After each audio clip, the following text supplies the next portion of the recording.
What is up, Edison Duelist? This is Dionysus, aka Young Puds, coming at you guys with some more shameless hype beast Gigavise content. Folks, I have a fantastic pair of games for you guys against a deck that I think is absolutely slept on.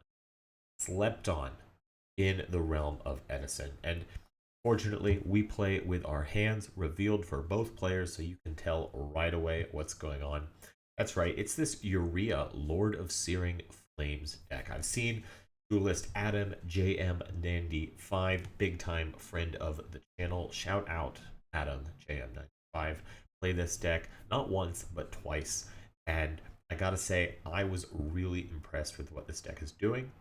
I think this card in particular, Imperial Custom, absolutely crazy the way it interacts with trap monsters, and I really think that this is a deck that should be on your radar. I think if it had more players playing it, trying it out, I really think it could do something phenomenal. Absolutely great. So let's take a look at this match. I thought it was a fun match. Our opponent's going to right ahead and begin with a Barbaros set 4 play. I don't clock this as Uria right away. I forgot Uria existed. So I see Barbaros, I see 4 sets. I'm assuming we're just against like the skill drain, beat, slow deck. And with a hand like this, I'm not too worried. I'm going to go right ahead and Sark to pick up the Trunade.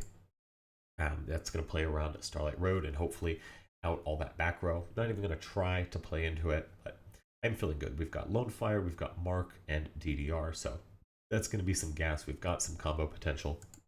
I don't even care that we draw 2 brick plants here. This is fine. So our opponent's going to pick up another trap monster, in for 19 with the Beast King Barbaros, and we'll take that damage all day long. Watch a 5th card get set down, and then it's off to us. Now our opponent does have a judgment, but only a judgment, so we can possibly find a second sweeper like that trap stun we just picked up. We are going to be off to the so especially seeing that, okay, I've picked up the trap stun, I've picked up the Trunade. Now I'm feeling really good. I think it's when you're playing against these types of floodgate trap decks, whether it's a skill drain deck, whether it's the DD Survivor Macro Cosmos deck, whatever the case, you have to be prepared to answer, you know, yeah, like you're not just gonna be able to drop Trunade and have it stick. You need to have one sweeper to eat the judgment or the dark bribe, and then another sweeper to actually, if you want to stand a snowball's chance, right? Now it's entirely possible that they're going to have more, but in this case, we're just going to be taking the 1800.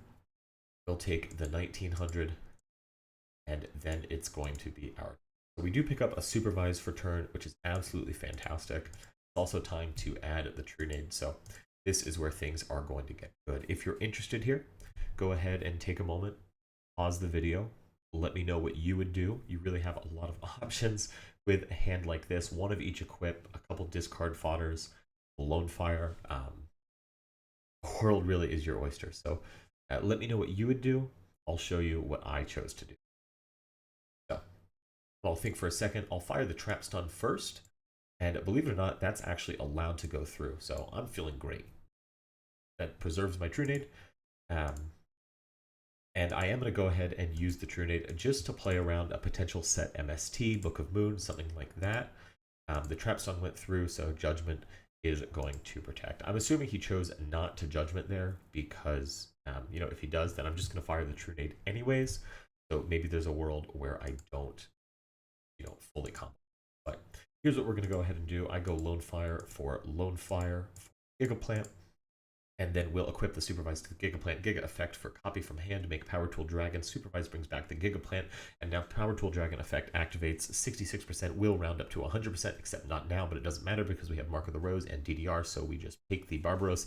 And then DDR for the Lone Fire, get a second Gigaplant, and then we can attack for 8,000 damage. GG exactly. Feels very good. So, our opponent hits us with that GG game 1, and we are going right into game 2. Really interesting here, guys. I want to point out, I did not see the Uria. I am not thinking Uria. I didn't see the Imperial Custom.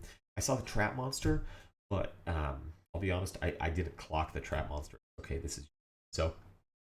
Let's see what happens here in game 2. This is really what I wanted to show off in this video. Our opponent's playing Lyla here, and I saw this, and I just wasn't thinking about Uria. The card was just not on my mind. But this is so sick what this deck is trying to do. It's, you know, it's playing traps, continuous traps, obviously to allow Uria, and then also to stall. Lyla is going to clear Decree, which could be a big problem for this deck, and it's also going to mill. So you're perfectly content to mill a bunch of continuous traps in this case, because that's just making your Uria that much stronger when it's finally time to drop Uria. So I'm feeling really fantastic here. I've picked up a trap stun. I have my heavy storm, so it's not just one but two sweepers, and I have lone fire and supervise. So I could not be feeling more confident. Now I am going to really aggressively heavy storm here. Looking back, I don't know what I was thinking. I think you have to let two sweepers stick, but you know, I think you want to do them on the same turn. But nevertheless, we're getting dark bribed.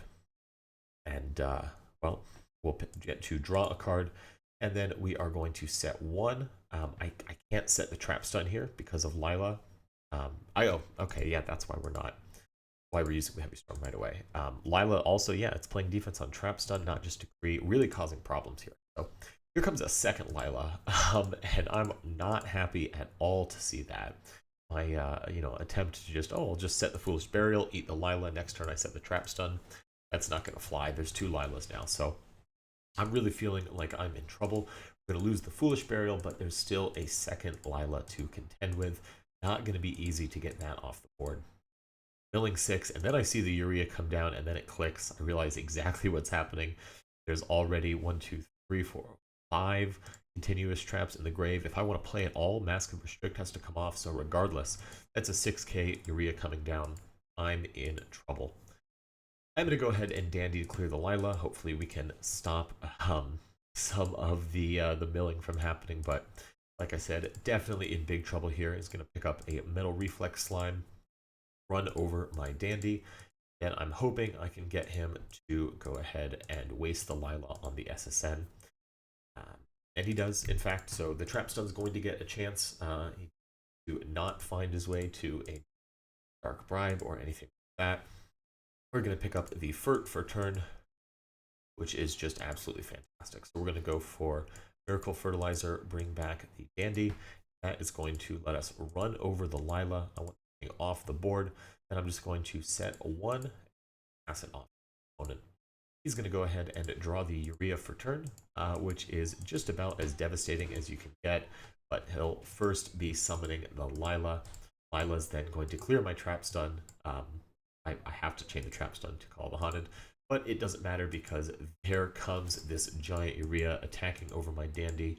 That is going to be GG. So really rough landing there. Big problem. So at least now I do know what he's up to. And we're going to go into game 3, and I'm going to be a little bit more prepared. But I think just, you know, dropping like that 1 billion attack point Uria, that's just so scary. You know, you get to clear back row. They can't respond to that with spells and traps. Really, really powerful. Now we're going to go ahead and pick up a Trunade for turn. I'm going to be forced to be banishing a Lone Fire here, but that's just fine. We've got DDR, we've got SSN.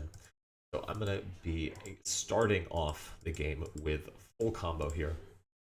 Feels absolutely fantastic. We'll go Lone Fire for Giga, and then SSN for Copy Plant. Copy Plant becomes level 6. We make a Power Tool Dragon to get that guaranteed search for Supervise. We'll drop the Supervise. Here comes Lone Fire into Nettles. We'll put a Stardust Dragon on the field, and then I'll bring Giga back with Supervise, normal summon it, and put Titanial onto the field. Our opponent's going to hit us with a set 4 pass. I'm feeling pretty good about that with both Stardust and Titanial already safely on board. So we'll go ahead and use Power Tool first, just in case they have, you know, the nuts to clear your board. It's always nice to use the Power Tool just as soon as you enter main phase. It gives you more information to plan out what you're Here, I think it's pretty simple. We're just going to go ahead and flip Trunade. That is going to get dark bribed, but we still have lots of guys on board, so I'm feeling. Here, we are going to go ahead and go for Giga, bringing out the copy plant, and then I'm going to synchro 8 for the second Stardust. Again, feeling really, really good about this. And then here we go. I'm just, getting as aggressive as possible, and I'll go ahead and drop a Furt to put the Lone Fire on board, and then I'm going to Lone Fire here for the extra Gigaplant. So even through Mirror Force, if I have to start us, I'm thinking, great. We have GG. This is going to be it. Big win here, but I'm sure you guys have already noticed my mistake. I have put 5 monsters on the board. No way to synchro them off. The board is clogged. We could be in big trouble, especially because he's going to summon a Zoma the Spirit. And to that, he is going to chain a little Imperial Custom. Absolutely crazy. Imperial Custom makes trap monsters impossible to destroy by battle or card effects. So even if I'm somehow finding my way to a Red Dragon Archfiend, which is the classic way for us to kill, Spirit Reaper, Marshmallow, that type of thing, no help. Custom is going absolutely sicko mode. Adam JM95 here realizes exactly what's going on, says we may be in for a long game. But folks, I gotta tell you, maybe you already see it. We are in a really prime position to play out of this. So while Adam takes his turn here, let's see if you can figure out what the out is. I'm being a little coy. I say yes. That's a lie. We're not going to be here for a long time. So without further ado, let's see what we got here. I asked my opponent if that other trap is real, and but I realize I'm just going to have to play into this. Situation gets worse for me. So we'll go ahead and activate Supervise. Our opponent is not going to respond to it, which means we now have a chance to respond. So I'm going to go ahead and activate Titanial, contributing itself to try and negate the Supervise. And then what I'm going to do is I'm going to activate Stardust Dragon to negate the Titanial. So Supervise is going to stay, and I have produced for myself not 1, but 2 clear spaces. Then I can just simply Mark of the Rose. Then I'm going to go ahead and Gigaplant, bring back Nettles. And we are going to get a Bryo on board. Bryo's going to clear that last back row just in case. And, well, that's that's going to do it. Big problems there. If he drew the Dark Bribe, that would be able to negate the Supervise. It's a counter trap. Can't do anything about that. So we fortunately were able to get in there. And then, wouldn't you know it, you guys, just a few days later, I queued right back into Adam again. So I've got a little bit more Uria content to show off. We'll keep this moving nice and fast. Let's go ahead and start off strong. We drew Lone Fire. I'm playing Dust Shoot again, you guys. I really thought about it, and I think there's just some games where even if you're playing around Gores, just the fact that they have it, it gives them the turn that they need to live, and then they're able to convert to a win. Dust Shoot, to me, really just feels like the best way to play around Gores. And I also just think it's really incredible to set alongside full combo, just to keep your combo alive. So that's why we're back on Dust Shoot. It is really strong.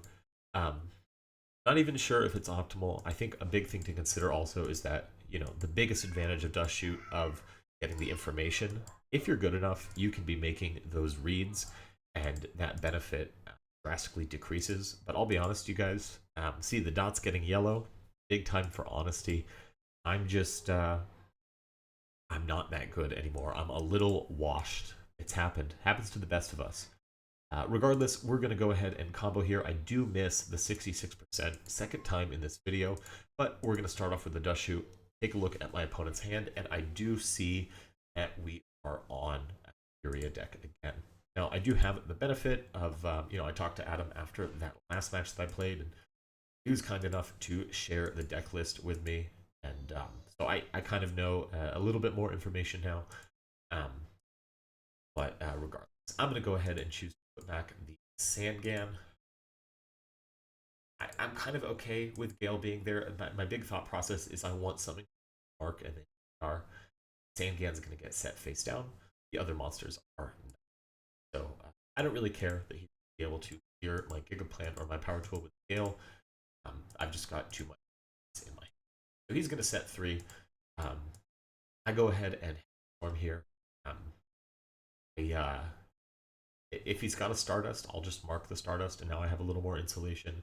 If he has a Dark Bribe, I'll take the extra card. I'm just happy to eat it. And, if he doesn't, then we win the game. And in fact, he doesn't. That is going to be GG before we even get the chance. So we're going to side, in come my trap stuns, and we are now going to go into big game 2. Once again, very fortunate here to have the storm right off the beginning. This really is a matchup about have the critical mass of sweepers, so you can go in. Speaking of continuous traps, at the time of recording this, I was playing with Call of the Haunted. I gotta say, I really, really like it, but I'm back off of it now. I think what's great about Call is it helps you play through a little bit more back row sometimes. It can open up some extra Colossal Armory Arm lines.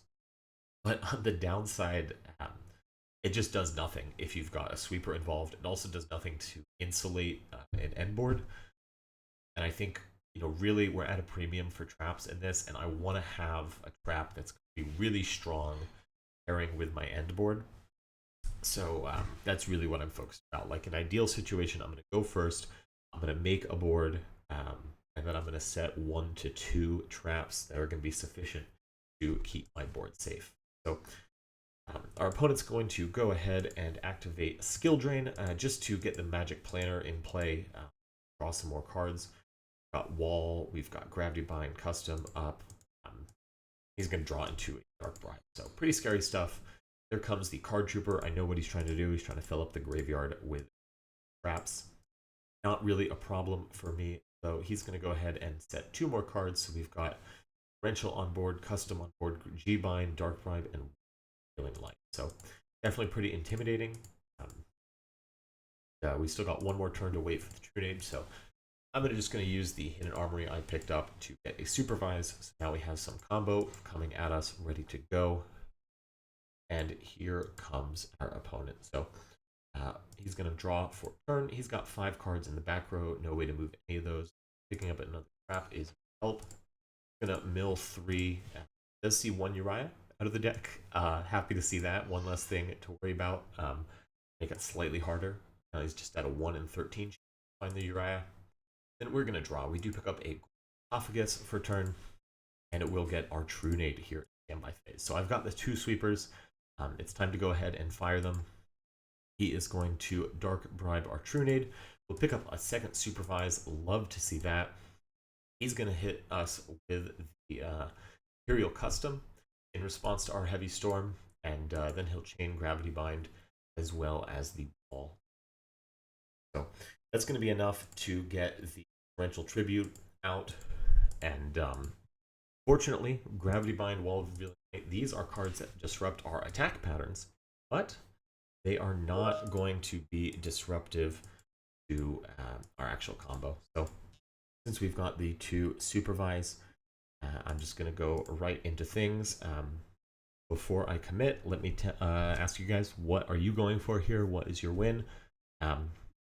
This isn't even a puzzle. This should be pretty obvious. We're just going to go Lone Fire for Giga, equip the Supervise, Giga effect, bring back Lone Fire, go for Copy Plant, and now it's time to make the Black Rose Dragon, clear the field so we can attack. He gets a draw, we get the second Supervise, here comes Lone Fire, and then we are going to go ahead and make the Black Brute Drago, which is going to put him pretty low. I wanted to get him below 800, so if he has Royal Oppression, that's no longer an option. And then we're going to pass it back. So nice, very happy to get him below 800 when he draws Royal Oppression. And he really hits the nail on the head here. Man, you just had everything you need. Then I make a vague attempt at Modesty. You guys know, definitely not one. Regardless, we have a nice little chat here. And he does point out correctly that if he had left the Skill Drain up, that game really would have gone differently. I wouldn't have been able to Black Rose. I wouldn't have been able to attack. The Magic Planner would go off, probably just clear the wall. Yeah, I would have been in trouble. But I happen to have everything I need. You guys know how we do it. I only ever have posted my wins. Feel free to fact check that. You never see me lose on this channel. And today's no different, but I do think that these games highlight the really strong potential of Uria. Especially, I think we're moving towards a place in Edison where there's more decks that are weaker to floodgates running around. And hey, this deck's got floodgates. Well, guys, that's actually all I have for you today. Just a quick video. Wanted to show off the Uria deck. Again, shout out Adam JM95. He's been working really hard on brewing this deck, and he was nice enough to still let me post the games. But you guys try out the Uria deck. Let me know what you think. Try out the Gigaplant deck if you haven't already. Come on, what are you doing? It's been over a year since I told you it's the best deck of the format. And other than that, I hope you guys are staying warm. It's getting awful chilly out there. You guys have a great day, and I'll see you very, very soon with some more shameless Hypebeast Gigaplant content.